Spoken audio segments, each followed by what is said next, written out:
नमस्कार साथियों। जैसा कि आप जानते हैं कि कुछ दिन पहले उत्तराखंड में त्रासदी आई। चिंता का विषय जो है वो ये है कि ये जो त्रासदी है ये दूसरी इसी प्रकार की त्रासदी है जो एक दशक के अंदर अंदर आई है उत्तराखंड में। क्या ये हमें कोई संदेश दे रही है? पहले भी हमें संदेश मिला मगर उस संदेश को हमने सुना नहीं।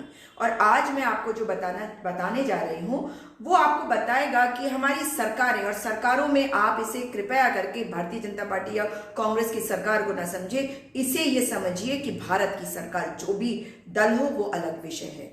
जब प्रकृति के साथ हम खिलवाड़ करते हैं तो हमारे साथ क्या होता है हमने वो देखा। और इस बारे में आज मैं आपसे इसलिए बात करना चाहती हूँ कि जो लोग माँ गंगा की इतनी बातें करते हैं, माँ गंगा के बारे में हर कोई बात करता है। मैं फिर कहूंगी कि भारतीय जनता पार्टी और कांग्रेस बिल्कुल ना करिएगा, सबको ही करते हैं माँ गंगा की बात, सबको ही करते हैं क्योंकि माँ गंगा जो है वो सबकी माँ है। और धरती पर हमें पोषण करने के लिए पानी की आवश्यकता होती है। इसमें जो गंगा मैया का पानी है उसे माना जाता है कि ये बहुत ही पवित्र जल है। इसकी अगर आप वैज्ञानिक रूप में देखें तब भी बहुत सारी क्वालिटीज है, मगर आज मैं इसके बारे में इसलिए बात करना चाहती हूं ताकि आप समझ सके कि आखिर हुआ क्या है। एक बहुत चिंता की बात जो चल रही है, जिसके बारे में बार बार बात करी जा रही है, चमोली जिला जो है ये वहां पे हुआ है और वहां पे हमारा नंदा देवी के नाम से एक इकोलॉजिकल पार्क है। मतलब जैसे आपके सुंदरबंस है उस तरह से वो इको पार्क है, क्योंकि वहां पे बहुत बायोडाइवर्सिटी है, कई प्रकार के प्राणी हैं, कई तरह की जड़ी बूटियां भी वहां पे मिलती हैं। कई जड़ी बूटियां तो ऐसी है जिनके बारे में आपने और मैंने कभी सुना भी नहीं होगा, मगर वहां के लोग उसको जानते हैं, वो भी जंगल में ऊपर जाकर। अब देखिए कि किस प्रकार से ऋषि गंगा और धौली गंगा दो नदियां हैं और बहुत समय से स्वामी सानंद जिन्होंने अनशन किया उसके बाद उनकी मृत्यु तक हो गई। जी हाँ, स्वामी सानंद ये कहते रहे कि उत्तराखंड में जो ये हाइड्रो पावर प्रोजेक्ट है ये नहीं लगने चाहिए। और मैं आज आपको केवल दो मेरे सामने आर्टिकल्स है, एक टाइम्स ऑफ इंडिया का आर्टिकल है और एक लेट मी ब्रीथ .in का आर्टिकल है, जिसमें ये बताया गया है कि उत्तराखंड का ये जो ग्लेशियर है ये फटा कैसे, यहाँ पे ऐसा क्या हुआ। तो जब हम बात करते हैं यहाँ की जिसको यहाँ की बातें ना समझ में आए वो कृपा करके अपनी बात को आज ना करें, क्योंकि आज बहुत संवेदनशील मुद्दा है। और अगर आपको इस पेज पर रहना है तो बदतमीजी मत करिएगा, मैं आपको डिलीट कर दूंगी, ब्लॉक कर दूंगी, फिर आप किसी और आईडी से आते रहिए, आप ब्लॉक होते रहेंगे, आज माफ नहीं होंगे। मैं आज जिस बारे में बात कर रही हूं वो ये है कि किस प्रकार से ऋषि गंगा और धौली गंगा जो नदियां हैं ये बिल्कुल अलग अलग तरीके की नदियां हैं। आपको बता दूं कि 6 ऐसी नदियां हैं जो गंगा में जाके मिलती हैं और गंगा जो है, गंगा का स्वरूप जो है इन्हीं छोटी छोटी नदियों में से है और ऋषि गंगा और धौली गंगा इन्हीं में से दो स्ट्रीम्स हैं। मतलब जिसे कहते हैं छोटी सी धाराएं जो चल के आती है, लेकिन ये धाराएं नहीं है, ये बहुत ही मतलब ऊंची एरिया में है जहाँ पे बहुत ही ठंडा होता है, जहाँ पहाड़ में, मतलब हम हिमालय की पहाड़ों की बात कर रहे हैं। और हमने क्या किया है अपने प्रकृति के साथ खिलवाड़ करके, उसका नतीजा ये हुआ है कि अभी भी बहुत सारे लोग नहीं मिले हैं। और आज मैं लाइव इसलिए आई हूँ आप लोगों को बता दूं कि दोबारा से एक अलर्ट आया है और मैं उस अलर्ट को आपको पढ़ के बताना चाहती हूँ। चमोली की पुलिस के कंट्रोल रूम का ये मैसेज है सोशल मीडिया पे, जिसमें लिखा हुआ है, और ये 11/2/2021 समय 14:19 मतलब 2:19 पे इन्होंने ये किया था दोपहर में, कि पुलिस कंट्रोल रूम गोपेश्वर से मिली जानकारी के अनुसार नदी का जल स्तर बढ़ रहा है। पुलिस अधीक्षक चमोली श्री यशवंत सिंह चौहान महोदय के आदेशानुसार पुलिस द्वारा नदी के आसपास के इलाकों में रहने वाले लोगों को अलर्ट किया जा रहा है। चमोली पुलिस का सभी से निवेदन है, कृपया घबराएं नहीं, अलर्ट रहे। वर्चुअल पुलिस स्टेशन जनपद चमोली। इसके अलावा मैं आपको बता दूं कि जो हमारे डीजीपी साहब हैं अशोक कुमार जी, बहुत मेहनत करी है उन्होंने और उनका हम जितना भी धन्यवाद करें वो कम है। उन्होंने भी एक ट्वीट किया था, आज 11 घंटे पहले का ये ट्वीट है, जिसमें लिखा है rescue teams have started the drilling operations to peep into the tunnel 12 meters below, we are presently at 6.5, मतलब 12 मीटर का है और 6.5 मीटर तक ये पहुंच चुके थे। और आज जो बहुत ही मतलब घबराहट की बात है वो ये है कि पानी का जब अगर जल स्तर बढ़ रहा है तो उसमें आप, मैं, सरकारें, कोई कुछ नहीं कर सकता। प्रकृति है, प्रकृति के सामने हम सब बौने हो जाते हैं। प्रकृति के सामने किस प्रकार से हमने तमाम मजदूरों को खोया, एक नदी जो एक मंदिर जो है वो भी नदी में बह गई। तो मैं आपको जो बता रही थी कि ऋषि गंगा नदी, उसका पानी बिल्कुल हरा, और धौली गंगा, ये दोनों नदियां आती है, छोटी सी धाराएं समझ लीजिए। और मगर आपने कहर देखा है तो मैं इनको धाराएं भी आपके सामने बोलूंगी तो आप कहेंगे मैं क्या कह रही हूँ, लेकिन ये दोनों आके मिलते हैं, फिर आगे जाकर ये श्रीनगर तक जाता है पौड़ी में, उसके बाद ये अलकनंदा में मिलता है, और फिर उसके बाद देवप्रयाग में आकर ये दूसरी नदी के साथ मिलकर ये गंगा की धारा वहां से स्टार्ट मानी जाती है। तो अगर ये नदियां गंगा को पोषित कर रही हैं, गंगा में जा रही हैं, तो आप समझ सकते हैं कि ये कितना सीरियस इशू है। अब इसमें जलस्तर जो है वो बढ़ गया है, इससे वहां के लोगों को सावधान रहने की जरूरत है। जो लोग उत्तराखंड के हैं, जो लोग उत्तराखंड के नहीं हैं, आप सभी प्रार्थना करें कि कोई भी जो सिचुएशन है वो हमारे कंट्रोल से बाहर ना जाए। और जो आपदा हमने देखी है, दुख का विषय ये है कि 2013 में आपदा आई थी केदारनाथ में, शायद हमने कुछ नहीं सीखा उससे, क्योंकि अगर सीखा होता तो हम आज ऐसी आपदा नहीं देखते। मैं आपको बताना चाहती हूँ कि टाइम्स ऑफ इंडिया के आर्टिकल के बारे में पहले आपको बता दूं कि उसमें कहा जा रहा है कि करीबन 2-3 साल लग जाएंगे दोबारा से वहां की जो बायोडाइवर्सिटी, वहां की जो विविधता है, उसको दोबारा से पनप के उसी स्तर पे आने पर जो आज है। और ऐसा क्यों? क्योंकि वो सब बह गया, और जो उसमें मैक्रोबेंथोस यानी कि जो जीव जंतु उसमें पानी में होते थे, जो आंखों से देखे जा सकते थे पानी के अंदर, वो सारे बह गए और नष्ट हो गए। वो क्यों नष्ट हुए? क्योंकि जो मलबा आया उसके साथ वो बह गया। वो विषय एक है, और इसमें ये दोबारा से जो कम से कम 1 साल लगेगा इन्हें दोबारा से शुरू होने में भी, पनपने में। तो आप समझ रहे हैं कि हमारे उत्तराखंड को कितना बड़ा खतरा हुआ है, हमारे जीव जंतु जो हैं उनको कितना बड़ा खतरा हुआ है, और इकोसिस्टम को यानी कि बदल सा दिया है हमने, इसलिए चिंता का विषय भी है। और देखिए, जब धौली गंगा नीचे की तरफ जाती है, पीपल कोटी की तरफ जाती है, तो वहां पे बहुत सारे जो मछलियां थी वो बताई जा रही हैं कि मलबे की वजह से वो सब खत्म हो गए, वो नष्ट हो गए हैं। तो ये एक और चिंता का विषय है, जिसके लिए कहा जा रहा है कि बहुत समय लगेगा। गंगा नदी 2525 किलोमीटर लंबी जहां से शुरू होती है वो है देवप्रयाग। मैं आपको फिर से बता रही हूं कि किस प्रकार से ऋषि गंगा आती है, और ऋषि गंगा इधर और धौली गंगा इधर, फिर ये दोनों मिल जाते हैं, और जब ये मिल जाते हैं फिर उसके बाद आगे जाते हैं और ये अलकनंदा में मिल जाते हैं, श्रीनगर में जो पौड़ी में है। और इस वक्त वहां पे जो हुआ है वो मैं आपको बता चुकी हूँ, और देवप्रयाग में जाके भगीरथी और अलकनंदा मिलके फिर वहां से गंगा की शुरुआत होती है। तो यानी कि ये जो दोनों नदियों की हम बात कर रहे हैं, शायद आप सुन रहे हैं कि उत्तराखंड में त्रासदी आई है, उत्तराखंड में किसी नदी के साथ कुछ हुआ है, लेकिन ये नदियां कौन सी हैं? ये छोटी वाली स्ट्रीम्स हैं, ये छोटी धाराएं हैं जो आप देख रहे हैं। उनके कहर को देखकर आप समझ गए होंगे कि कितनी बड़ी ये धाराएं हैं, इनको नदी की तरह ही मानेंगे आप, छोटी नदियां कह दीजिए मगर नदियों जैसे, इनका कहर आपने देखा है। तो ये गंगा को पोषित करने वाली ऋषि गंगा और धौली गंगा पे जो हाइड्रो पावर प्रोजेक्ट बनाए जा रहे हैं, उनके विरोध में बहुत सारे लोग, सामाजिक कार्यकर्ता कह लीजिए या जो हमारे पर्यावरणविद हैं उनको कह लीजिए, वे लोग कहते रहे हैं। मगर क्या इसका मतलब है कि वे सब लोग नहीं चाहते कि उत्तराखंड में विकास हो?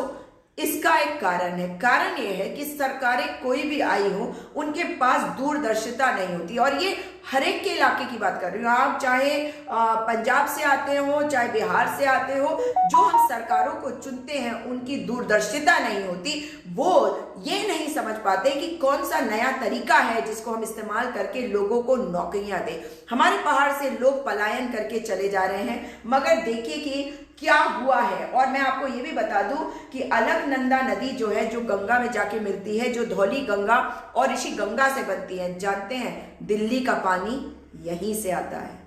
दिल्ली का, जी हाँ, और 11 राज्यों को पानी यहीं से मिलता है, अलकनंदा का पानी, जिसमें आपने देखा है कि किस प्रकार की त्रासदी हुई है। और केवल इसीलिए, केवल हम इस त्रासदी को नहीं सह रहे, पूरा देश सह रहा है। 11 राज्यों को ये पानी जो जाता है वो भी सह रहे हैं, चाहे आप इसको रियलाइज करें या ना करें। अब ये देखिए कि ऋषि गंगा से अलकनंदा जो 100 किलोमीटर का फासला है, इसको करीबन 1 साल तक छोड़ना पड़ेगा। बहुत सारे टाइम्स ऑफ इंडिया में बहुत सारे जीव जंतुओं के नाम दिए गए हैं जो बिल्कुल नष्ट से हो गए हैं। अब ईश्वर से प्रार्थना है कि ये बच जाए। लेकिन मैं अब अपने दूसरे एक आर्टिकल पे चलती हूँ जो अंकु शर्मा ने लिखा है letmeBreathe.in में, और इसमें ये बताया गया है कि उत्तराखंड का ग्लेशियर बर्स्ट क्यों हुआ, ये क्यों फटा। कोई कह रहा था कि शायद कोई बादल फटा, कोई ये बात आ रही है कि ग्लेशियर फटा, मगर तमाम लोगों की तमाम बातें, और मैं विस्तार पूर्वक जो इन्होंने बातें कही हैं उनका जिक्र आपके साथ करना चाहती हूँ। देखिए किस प्रकार से जब ये हुआ तो हमें ये खबर कैसे मिली, ये हमें सोशल मीडिया के माध्यम से मिली। यानी कि जिस चीज की आवश्यकता है पूरे देश में वो है सोशल नेटवर्क का, ऐसा नेटवर्क हो और ऐसी इंटरनेट कनेक्टिविटी हो कि हर जगह को हम जोड़ के रखें।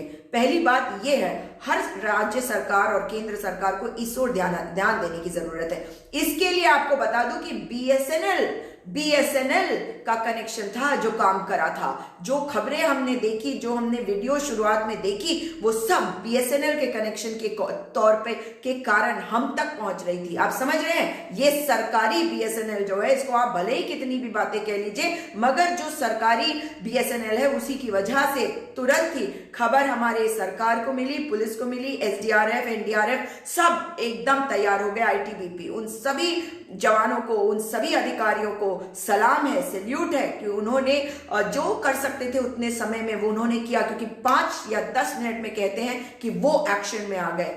अब देखिए कि जो ये 2 पावर प्रोजेक्ट है, मैं इन्हीं दोनों के बारे में बात करना चाहती हूं। 11 मेगावाट के power plant, Rishi Ganga project, और तो ये 2 प्रोजेक्ट्स हैं जिनके बारे में मैं बात कर रही हूं। 11 मेगावाट के, एक ऋषि गंगा पावर प्रोजेक्ट और दूसरा बराज जो Tapovan Vishnugad hydro electric project है। ये दोनों नष्ट हो गए, नष्ट नहीं हुए, खत्म हो गए, इनका नामो निशान तक नहीं रहा।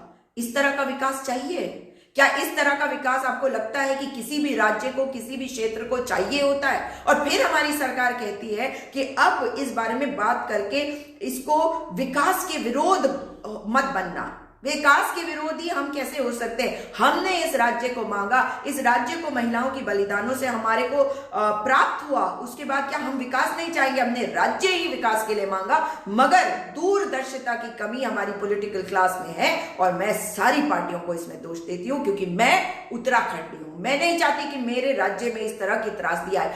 10 साल के अंदर अंदर 2013 से 2021, पिछली बार जून में आया, इस बारी फरवरी में आया। शुक्र है भगवान कि इस समय बरसातें नहीं थी। अगर बरसातें होती तो सोचिए कि हम कौन से कहर को देख रहे होते। सोच सकते हैं आप मैं क्या कह रही हूं कि 8 साल भी नहीं हुए और ये दूसरी त्रासदी हम देख रहे हैं, दूसरी त्रासदी हम उत्तराखंड में देख रहे हैं। तो हम क्या अपनी सरकार से ये ना कहें कि आप सोच समझ के कोई भी प्रोजेक्ट को लाए? और मैं इसके बारे में आपको बताऊं कि जो लिखा हुआ है, मैं केवल इसी आर्टिकल से आपको सारी बातें अब बाकी बताने वाली हूं। जो इसमें लिखा हुआ है कि किस प्रकार से आईटीबीपी, एनडीआरएफ यानी कि नेशनल डिजास्टर रिस्पांस फोर्स और SDRF, state disaster response fund, ये सब एकदम से अपने काम पे लग गया था। उनका धन्यवाद। और अभी भी बहुत ही कठिन परिस्थितियों में वे काम पे लगे हुए हैं। वो जो लोगों को ढूंढ रहे हैं, चाहे वो जीवित हो या मृतक हो, इतने दिनों के बाद लगता नहीं, लेकिन उम्मीद जगाए रखना है। अपनी सकारात्मक ऊर्जा को आपने भी पहुंचाते रहना है ताकि ज्यादा से ज्यादा लोग बच जाए। 5 दिन हो, 15 दिन हो, मुझे पूरी उम्मीद है कि अगर आपने सच्चे मन से प्रार्थना करी तो लोग हमारे बच जाएंगे, क्योंकि ये कहीं के भी हो, ये सब इंसान है, मनुष्य है, उनके लिए प्रार्थना करिए। मैं आपको बताना चाहती हूँ कि लखीमपुर खीरी के गांव के 60 मजदूर इकट्ठे बह गए। 60, सोच सकते हैं। और आप जानते हैं किसी भी इस तरह के जब भी कार्य होते हैं, अगर सरकार के पास लिस्ट होगी भी तो कंपनी कुछ नाम देती है, कुछ नहीं। मैं भगवान से उम्मीद करती हूँ, भगवान से प्रार्थना करती हूँ और ये उम्मीद करती हूँ कि ऐसा ना हुआ हो, ऐसा ना हुआ हो कि कुछ लोगों के नाम ही रिकॉर्ड में ना हो। मैं कंपनी से भी ये रिक्वेस्ट करना चाहूंगी कि अगर ऐसा हो तो कृपा करके उनके नाम साझा कर दीजिए, ताकि किसी के परिवार को ये ना लगे कि हमारे घर का बंदा गया था, वो वापस क्यों नहीं आया। तो मैं आपको बताऊं कि 34 जो शव हैं वो अभी तक मिल चुके हैं और करीबन 190 बताए जा रहे हैं जो मिसिंग है। शायद ये संख्या बढ़ भी गई है सुबह से अब तक। लेकिन आपको बता दूं कि जो इस वक्त रेस्क्यू ऑपरेशन चल रहा है वो तपोवन के एनटीपीसी टनल में चल रहा है, जो 2.5 किलोमीटर का है, लंबा है। और इसमें बताया जा रहा है कि 35 लोग करीब उसमें फंसे हुए हैं। और आपको ये भी बता दूं कि सुबह, शाम, रात, दिन कोई नहीं देख रहा, कोई, हर व्यक्ति काम कर रहा है अपनी तरफ से पूरा जोर लगा के और पूरी हिम्मत के साथ, पूरे जोश के साथ और इस उम्मीद के साथ कि नहीं, हम किसी को बचा लेंगे। जो लोग उसमें फंसे उनमें लोग जीवित भी होंगे। उम्मीद की किरण उन्होंने जला के रखी है। इस लौ को जलाए रखना, इसमें ऊर्जा भरना, यह आपका और मेरा काम है। अगर हम सकारात्मक ऊर्जा उन्हें देंगे तो अवश्य उसमें से और लोग भी जीवित हमें मिल पाएंगे। अब देखिए कि कल 10 फरवरी को आखिरी बार एनटीपीसी ने बताया था कि उन्होंने अपनी स्ट्रैटेजी, जो उन्होंने प्लानिंग करी है, उसमें क्या बदलाव करे हैं। क्योंकि वहां पे एक ये जो टनल है 12 मीटर वाला गहरा, इसमें जो मैं अभी आपको पढ़ के बता रही थी कि 6.5 किलोमीटर तक सुबह हो चुका था। उम्मीद करने हो कि ज्यादा से ज्यादा हो गया होगा। इसी में फंसे हुए हैं। ये सिल्ट फिल्ट्रेशन टनल SFT है, मतलब इसके अंदर जो मलबा आया है वो उससे गुजरता है, तो उसको फिल्टर आउट करा जाता था।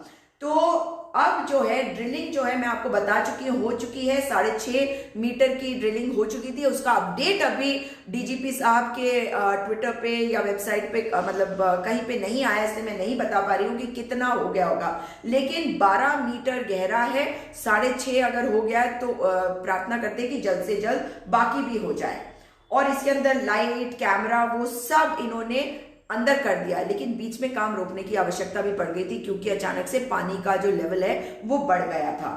आपको बता दूं कि बहुत तरह के NCMC, national crisis management committee ने कहा है कि ऐसी कोई चिंता की बात नहीं है कि यहाँ पे जो बाढ़ की स्थिति हुई है, ये बाढ़ जो है ये नीचे के इलाकों में भी पहुंचेगा, प्लेन वाले इलाकों में भी पहुंचेगा। जहां तक है वहां पे इन्होंने रोक लिया है। खाना जो है 13 गांवों में एयर ड्रॉप कर दिया गया है, जहां पे ये बताया जा रहा है कि करीब 2,500 लोग रहते हैं। और इस वक्त 2,500 लोगों से ज्यादा ही रहते होंगे, मगर 2,500 लोग फंसे हुए हैं वहां पे। और जो हमने जो तस्वीरें देखी थी ऋषिगंगा डैम वाली, उसमें हमने देखा कि बहुत सारा मलबा, जो ग्लेशियर का मलबा था, वो भी आया। क्योंकि आपने देखा होगा वो वीडियोस को कि किस प्रकार से उसमें धूल, मिट्टी दिख रही थी। तो ये आखिर था क्या, इसके ऊपर जाना चाहती हूं मैं। और मैं आपको बता दूं कि इसमें बहुत सारी थ्योरीज चली आ रही हैं। इसके कारण से जिन जगहों का नुकसान हुआ, मैं आपको उन जगहों के नाम भी बताना चाहती हूँ। रिनी गांव, इसके बारे में खास आपको बताऊंगी, शायद आप में से बहुत सारे लोग नहीं भी जानते होंगे इसके बारे में। Joshimath, Rini, Nanda Devi national park, Tapovan, Vishnugad hydro power plant और सलधर। और कई तरह के ये जो मतलब खबरें आई हैं। आपको बता दूं कि नंदा देवी नेशनल पार्क जो है वो यूनेस्को का वर्ल्ड हेरिटेज साइट माना जाता है। यूनेस्को का मतलब यूनाइटेड नेशंस ने इसको एक वर्ल्ड हेरिटेज साइट का दर्जा दिया है। और एक जो थ्योरी आई है उसके बारे में बताने के पहले मैं आपको एक बात और बताना चाहती हूँ कि कैसे रिनी गांव वो गांव है जहां से गौरा देवी आती हैं। गौरा देवी के बारे में आप लोग कितने लोग जानते हैं मैं नहीं जानती, पर आपको बता दूं कि आपने सुंदरलाल बहुगुणा जी का नाम सुना होगा चिपको मूवमेंट के लिए, कि किस तरह पेड़ों को पकड़ के पेड़ों को बचाते थे। लेकिन उनसे भी पहले आपको बता रही हूं कि हमारे यहाँ गौरा देवी होती थी, और गौरा देवी ने 70 के दशक में उन्होंने किस प्रकार से मतलब वो अपने गांव में लीडर थे, और किस तरीके से उन्होंने पेड़ों को पकड़ लिया था जब वहां पे कटाई के लिए फॉरेस्ट वाले आए, और उनके साथ जो महिलाएं थी उन्होंने भी उनको पकड़ के खड़े हो गए थे। वे विधवा हो चुकी थी मगर अपने क्षेत्र की नेता थी, और उन्हें पेड़ों से, अपने पर्यावरण से बहुत प्यार था। कुछ चीजें ऐसी होती है जिनके साथ, प्रकृति के साथ कुछ जो मतलब एक स्पिरिचुअल चीज होती है, मैं स्पिरिचुअल कहूंगी, धार्मिक नहीं कहूंगी, स्पिरिचुअल, उनके साथ छेड़छाड़ बिल्कुल नहीं होनी चाहिए। और खास करके मतलब जो पार्टी आज सरकार में है उनसे तो ये उम्मीद करती हूँ कि वो इस तरफ अब कम से कम ध्यान देगी। क्यों? क्योंकि जब हमारी पिछली त्रासदी हुई थी तब भी मैं आपको बताऊं कि गौरा देवी का जो मंदिर था उसको उसके स्थान से हटाया गया और दूसरी जगह ले जाया गया, और उसके बाद बारिश शुरू हो गई और त्रासदी हुई थी गौरा देवी के मंदिर को हटाने पर। भाई पंडित पुरोहित कह देते हैं कि नहीं नहीं हमने पूजा पाठ करके देख लिया, कोई नुकसान नहीं होगा, इसको हटाओ। ऐसे होता है क्या? देखिए, धर्म और कुछ चीजें ऐसी होती है जिनके बारे में हम उसका तमाशा ना बना, उसके बारे में इस तरह बात ना करें, वो बेहतर होता है। कुछ चीजें ऐसी होती है जिनके बारे में सिर्फ विश्वास किया जाता है, क्योंकि विश्वास करो तो पत्थर में भी भगवान है, विश्वास ना करो तो पहाड़ भी पत्थर है ना। तो मैं आपको बताऊं कि गौरा देवी जो है उन्होंने क्या लड़ाई लड़ी, उन्हें कभी नाम नहीं मिला। अगर नाम किसी को मिला तो केवल और केवल सुंदरलाल बहुगुणा जी को। मगर अगर आप इसको एक दूसरे, उन्होंने भी बहुत काम किया, मैं ये नहीं कह रही हूँ कि उन्होंने नहीं किया, बहुत काम किया, उनका मैं बहुत सम्मान करती हूँ। लेकिन गौरा देवी उस समय के परिप्रेक्ष्य को देखे, एक महिला थी, महिला ने किया, नाम नहीं हुआ, उनको कभी कोई अवार्ड नहीं मिला, मगर उनके नाम के अवार्ड बन गए, है ना कमाल। पर शायद पितृ सत्ता इसी को कहते हैं। मगर जो दूसरी बात आपको बता रही हूं, जो रास्ता वो गांव से लेती थी, ऋणी गांव से जंगल में जाने के लिए, उस रास्ते को इस कंपनी ने बंद कर दिया। और तब गांव वालों ने इनसे रिक्वेस्ट करी कि ये तो हमारी जो हेरिटेज है, हमारा जो कल्चर है, ट्रेडिशन, उसका हिस्सा बन गया, तो जो चीज हमें विरासत में मिली है उसका तो सम्मान करना चाहिए। लेकिन उस रास्ते को बंद कर दिया गया, फिर विकास के नाम पर। मगर कुछ चीजें ऐसी होती हैं, आप सोच के देखिए कि गौरा देवी एक ऐसा नाम है जो एक उत्तराखंडी जानता है उसका महत्व। बाहर वाले लोगों को नाम भी नहीं पता, लेकिन चिपको मूवमेंट स्टार्ट करने वाली गौरा देवी थी, एक महिला थी जिनको वो स्थान नहीं मिला जो उन्हें मिलना चाहिए था, क्योंकि पितृ सत्ता से ग्रसित हमारा समाज है। मगर उस रास्ते को इस कंपनी ने बंद किया था। कई बार गांव वालों ने मना किया मगर उन्होंने नहीं सुना। एक तो विषय ये हो गया। दूसरी तरफ आपको बता दूं कि देखिए, जो थियोरीज आ रही हैं, मैं आपको उन थियोरीज के बारे में बताऊं। एक GLOF थियोरी है, यानी कि ग्लेशियर लेक आउटबर्स्ट फ्लड की। और जो ग्लेशियर है वहां, उसके आसपास जो लेक होता है, ग्लेशियर है, पानी है उसके नीचे। वैसे जब वहां पे पावर प्रोजेक्ट बन रहा था तो मैं उम्मीद कर रही थी कि जो हमारे वैज्ञानिक है वो नजर बनाए रखे होंगे कि वहां पे पानी अगर उसमें से जिसे कहते हैं कि वो मेल्ट कर रहा है और पानी बन रहा है बर्फ, तो उस पर नजर रखेंगे। मगर क्या वैज्ञानिकों की तरफ से कोई चूक हुई या क्या हुई? तो उसमें एक थियोरी निकल के आ रही है, ग्लेशियर लेक आउटबर्स्ट फ्लड। तो इसमें क्या हुआ, इसमें क्या होता है कि जो डिवेचा सेंटर फॉर क्लाइमेट चेंज, जो Indian institute of science Bengaluru का जिक्र करा गया है, उनके हवाले से बताया गया है कि उन्होंने वहां पर एक वैज्ञानिक तरीके से पता लगाया कि जो नंदा देवी ग्लेशियर के उत्तर वाली जगह के नीचे, उसका जो बेड रॉक है उसके नीचे जो है, क्या उसकी वजह से फ्लडिंग हुई? क्या वहां पे कुछ ऐसा हुआ जिसकी वजह से ये पानी जो है इस तरह से हुआ? देखिए, इसमें लिखा है, जिमी कंसल, डेप्यूटी डायरेक्टर जो the snow and avalanche study establishment of the defence research and development organisation, ने कहा कि वहां पे कोई लैंडस्लाइड या एवलांच नहीं हुआ, मतलब बर्फ एकदम ऐसे करके गिरी नहीं, ना वहां पे भूस्खलन हुआ, ये इनका कहना है। दूसरा पक्ष भी बताऊंगी कि क्या कहा गया। मगर उन्होंने कहा कि जो ग्लेशियर लेक था उसमें कोई त्रुटि हुई, उसमें कुछ कुछ बस्ट हुआ, कुछ फटा, जिसकी वजह से ये पानी आया। तो फिर मैं कहूंगी तो वो ग्लोबल वार्मिंग वाला एंगल भी आता है कि जो बर्फ है वो पिघल के नीचे आई। तो क्या ये वैज्ञानिकों ने मॉनिटर नहीं किया, उस वक्त उन्हें पता नहीं चला कि इस तरह से कुछ आने वाला है? अब देखिए, कुछ साइंटिस्ट ने कहा कि जो फ्लड है वो लैंडस्लाइड यानी कि भूस्खलन के कारण है। मैं अलग अलग थियोरीज जिसका जिक्र किया गया है आपको बख्शी शर्मा द्वारा, मैं वो बता रही हूं आपको।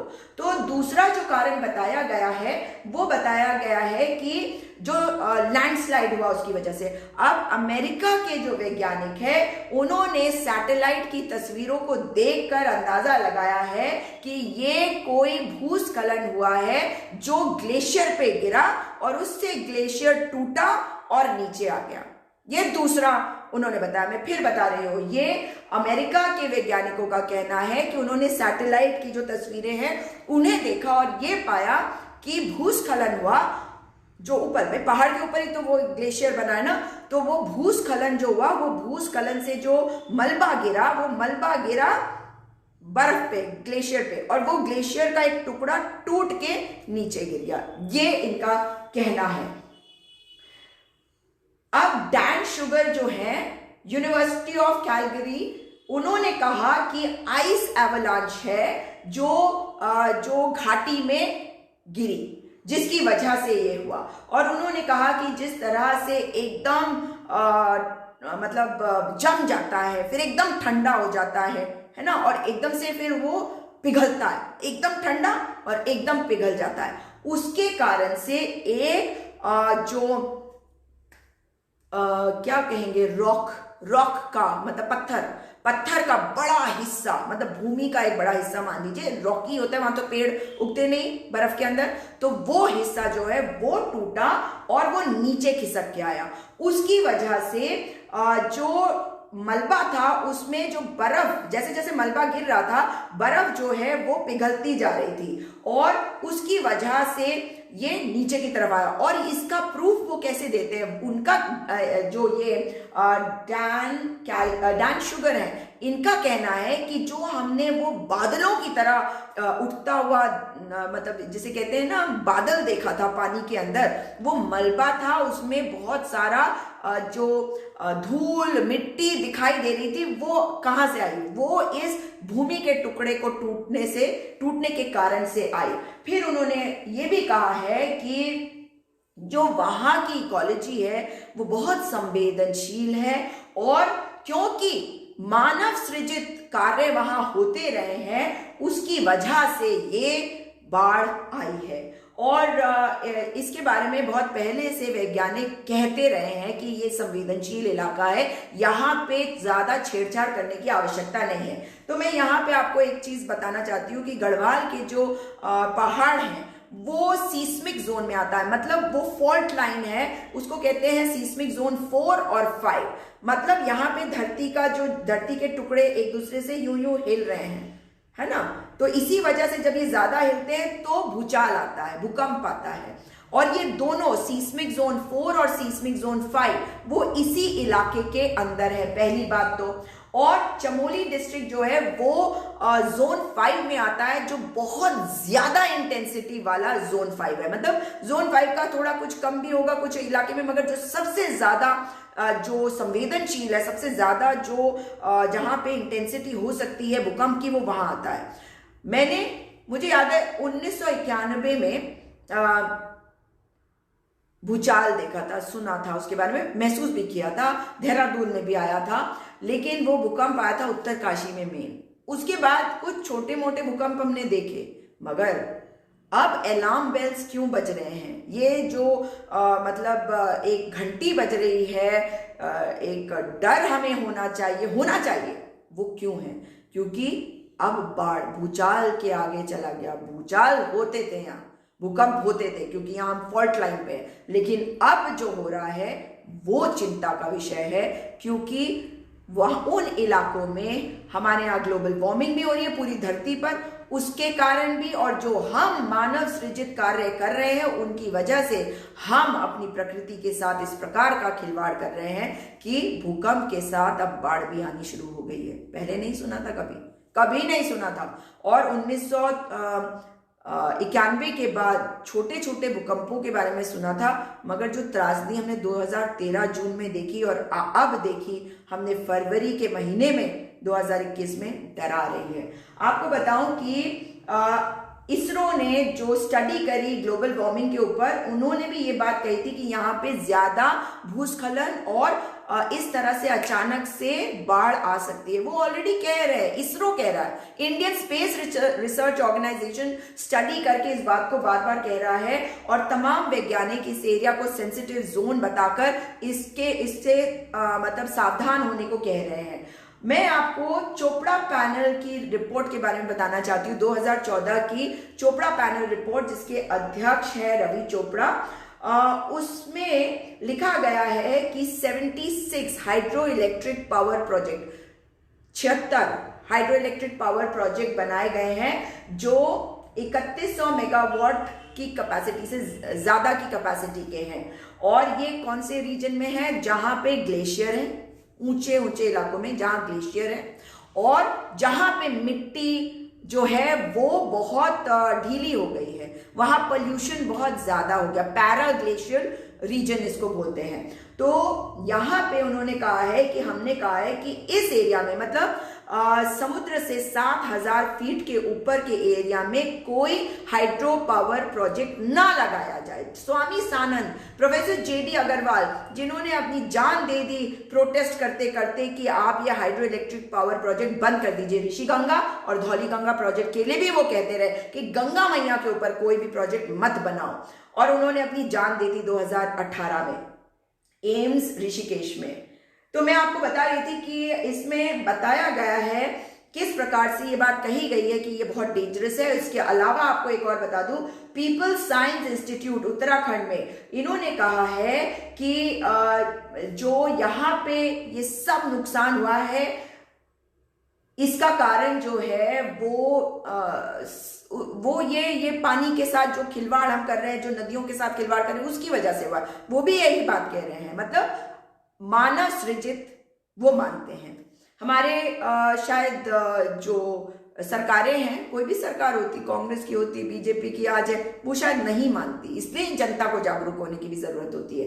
आज हमारे जो मुख्यमंत्री है वो तो यहां तक कह रहे हैं कि इसको आप विकास के मामले के बारे में मत बना लीजिए इस इशू को।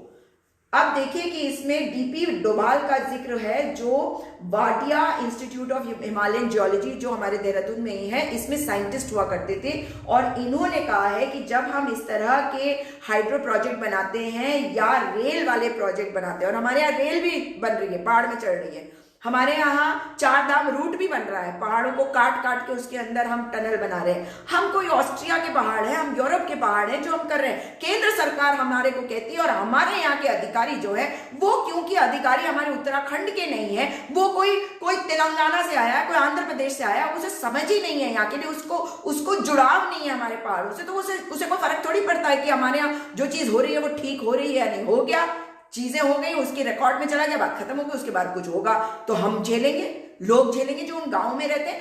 और मैं आपको नेताओं की बात बताती हूँ। एक नेताजी एक टीवी चैनल पर डिस्कशन कर रहे हैं, तो वो बताने की कोशिश, मैं नहीं रहती पहाड़ में, मैं देहरादून में रहती हूँ, मैं पैदा यहीं हुई हूँ, यहीं पे मरने वाली हूँ।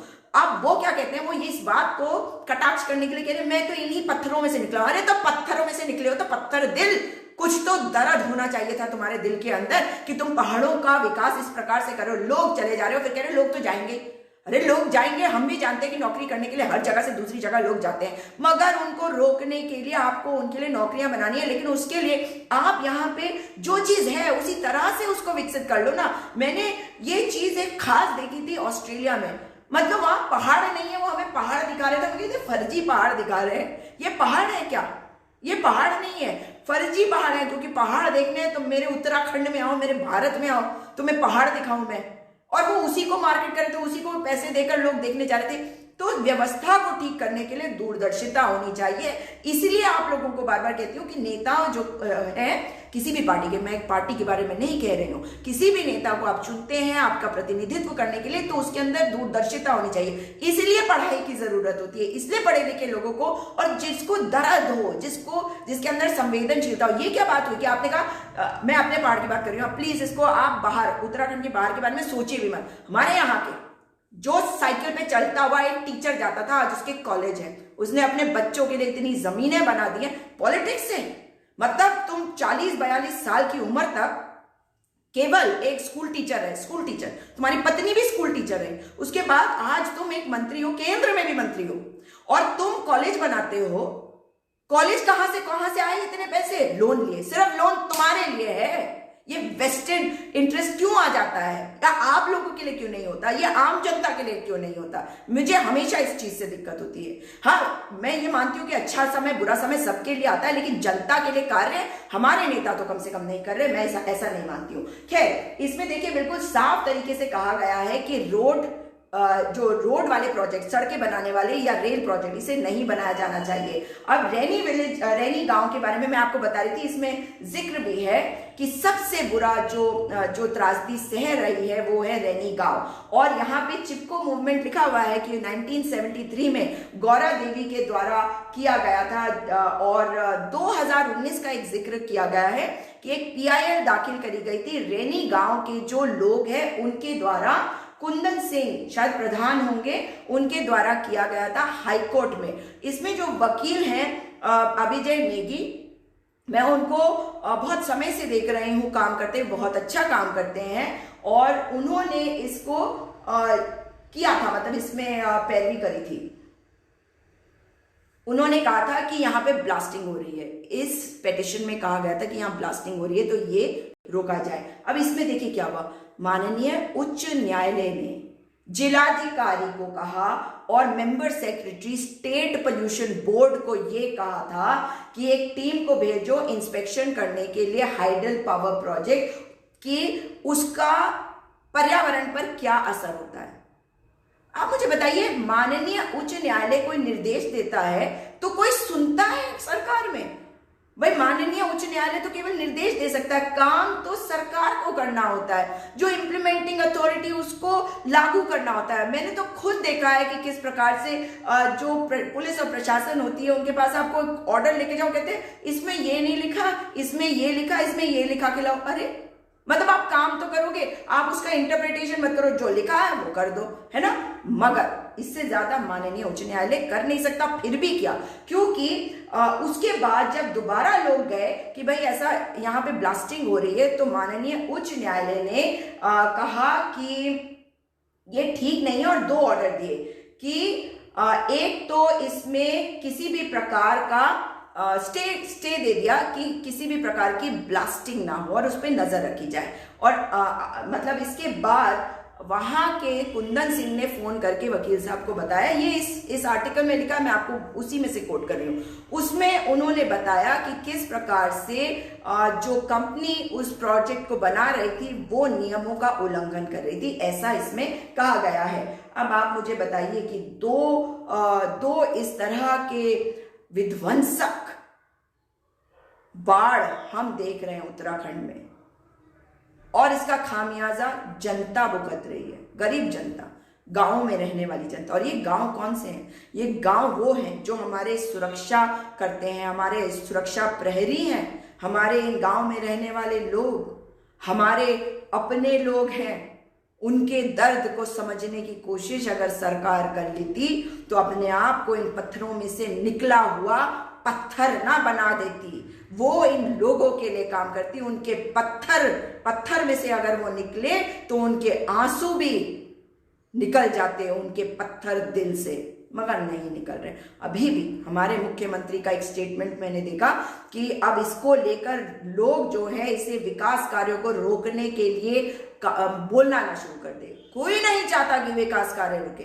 आपको पावर प्रोजेक्ट बनाना है, आप पैराग्लेशियल रीजन में मत बनाइए, आप ऐसी जगह पे बनाइए जहां पे ऐसे संवेदनशील इलाके नहीं है। इन इलाकों को अगर आपने विकसित करना है तो सही तरीके से करिए। सजेशन चाहिए तो बताइए, सजेशन भी दूंगी।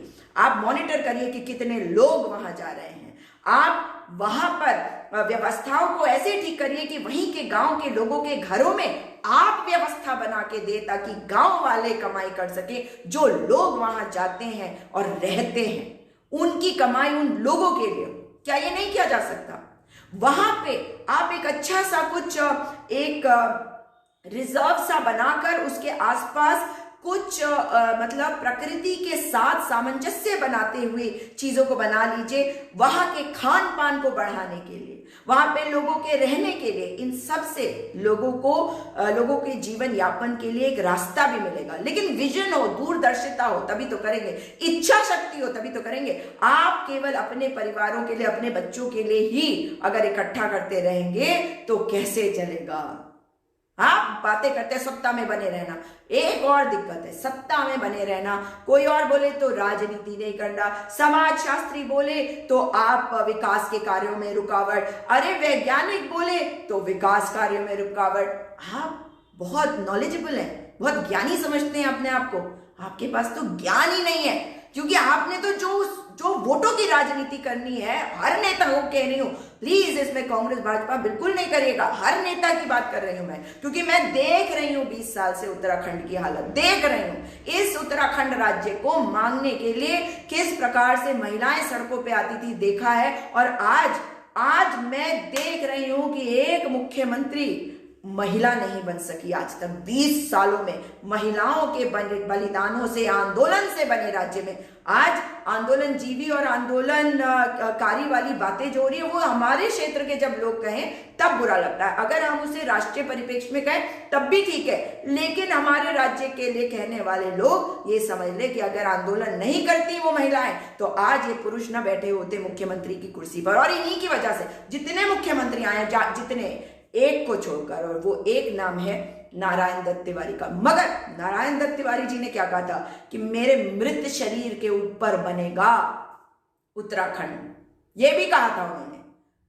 शायद उनको अंदाजा रहा होगा कि ऐसा होगा, लेकिन जब वे मुख्यमंत्री बने, जितना विकास कार्य उस वक्त हुआ, उसके बाद नहीं हुआ।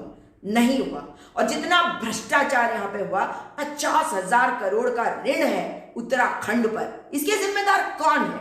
क्या हमें नहीं दिखाई देता? क्या हमारे लोगों को नहीं दिखाई देता? आज खबर आई कि 132 गाड़ियां खरीदी गई हैं 108 एम्बुलेंस के लिए। जिन लोगों को निकाल दिया आपने, 717 लोगों को, 717 परिवार सड़कों पे आ गए, उनमें से कुछ ने कम तनख्वाह पे इस नई कंपनी में नौकरी ले ली, मगर उसमें आपने क्लॉज डाल दिया कि 40 साल की उम्र तक वाले व्यक्ति, तो जिन्होंने 11-11 साल किया काम और उनकी उम्र 40 से ज्यादा हो गई, वो क्या करेंगे? उत्तराखंड के बारे में सोचिए। और ये लोग हैं जो हमारे पहाड़ों को समझते हैं। अगर खुशियों की सवारी को दोबारा से शुरू करा जाए, 108 में हमारे पहाड़ के उन लोगों को रखा जाए जो पहले से इसमें कार्य कर रहे थे, वो संवेदनशील इलाकों को समझते हैं, वहां की परिस्थितियां जानते हैं, लोगों को समझते हैं, दर्द है उनको रखेंगे तभी ये राज्य आगे बनेगा। वरना मां गौरा देवी का गुस्सा भी हमने देखा, मां नंदा देवी का गुस्सा देख रहे हैं, और साथ में